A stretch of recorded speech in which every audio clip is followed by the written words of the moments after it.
Hello and welcome to the news in English from Đồng Nai Radio and Television Station. Here are the main contents of today's news.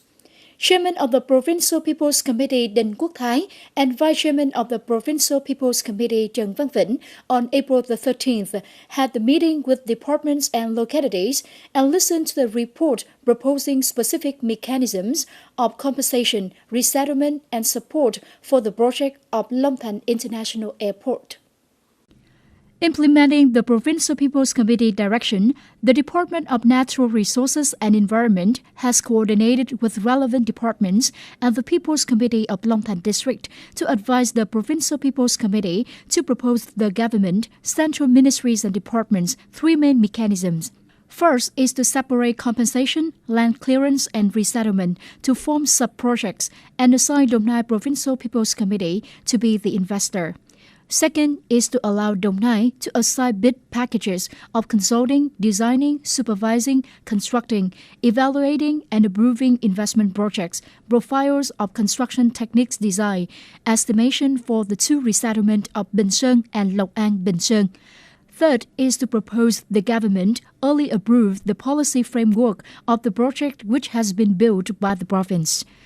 In addition to the recommendations to the government, the Department of Natural Resources and Environment also proposed the Provincial People's Committee specific mechanisms in implementing the order and procedures of compensation, support and resettlement. Giving the directive speech, Chairman of the Provincial People's Committee Đinh Quốc Thái stressed, in late March 2016, the government has officially allocated Đồng Nai province to propose specific mechanisms. So this time, the province will carefully research and fully note contribution opinions of the central ministries and departments, and will soon propose the government specific mechanisms to implement the land clearance work. In addition to complete the project proposed to the government, the provincial leaders also asked departments involved to advise the province quickest steps to deploy the work of land clearance and resettlement in the coming time. According to the Ministry of Agriculture and Rural Development, the estimated value of the export of wood and wood products in March 2016 reached $548 million, bringing the export value of wood and wood products in the first 3 months of the year 2016 to reach $1.49 billion, a decrease of 1.4% compared to the same period in 2015. The United States, Japan and China, the three largest import markets of Vietnam wood and wood products in the first 2 months of 2016 account for 65.98% of the total export value. Markets having strong increase in value include Holland, South Korea, and the U.S. Meanwhile, the estimated value of imports in March reached $147 million, bringing the import value of these items after the first 3 months of the year to reach $420 million, a decrease of 17.4% compared to the same period in 2015. After 2 months of 2016, Cambodia is still the biggest wood import market of Vietnam with 13.6%. Next is Laos, China, and the U.S. Compared to the same period in 2015, the import value of wood and wood products of Laos has decreased significantly with up to 50%. Besides, the markets with strong increase in value compared to the same period in 2015 include France with 32.6%, Germany with 27.22%. Some markets having slight increase include New Zealand, Thailand, and the U.S. In the first 2 months of 2016, wood and wood products are mainly imported from other markets such as Cambodia, China, and Chile. China continues to have aggressive moves in the East Sea.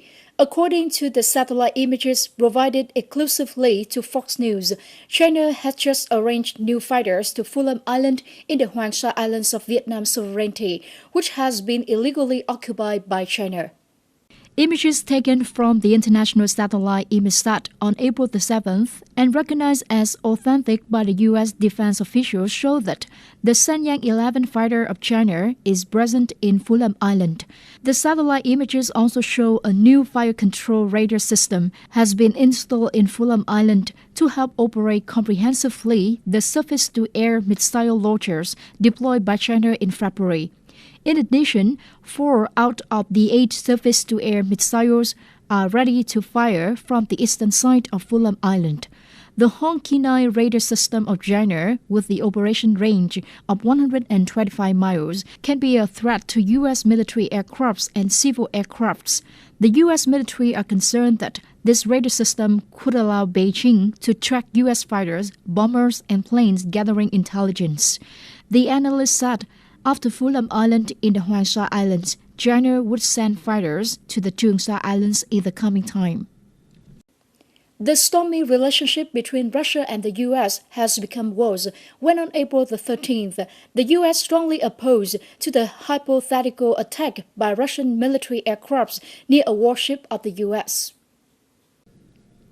The White House claimed to have known about the Russian combat aircraft dangerously flying near the USS Donald Cook destroyer in the Baltic Sea on April the 12th and continued expressing concerns about this behavior.